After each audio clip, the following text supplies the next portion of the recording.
One day in Cabanatuan seafood mukbang. Hey, what's up guys? Good evening. So, for today's video, mga kang lamian nga pagkaon. Mga seafoods. Oh, with seafood with a twist. Alright, adota, let's go! Samtang gabiyahe mi guys, may pangita na mo itong crab and bites ba, kaya mo itong lagyan good. Ganihang buntag, so pangita na mo siya.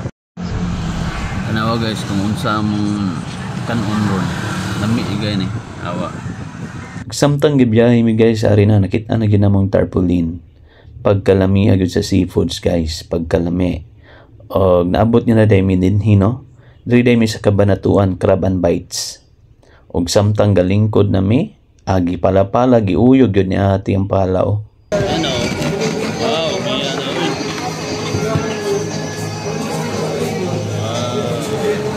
Thank you. Ug mo din hitsura sa seafoods nila guys, so na kompleto na dara na crabs, shrimp, tahong, nukos, unsa pa na din na. Mo na siya lami kayo. Pag magkaon, mao gining hitsura ni tabo din sa among lamisa guys. Puros kabahang na bilin. Pero ang kanon daghan pa kayo. So hangtod diri lang ko to guys. See you on my next vlog.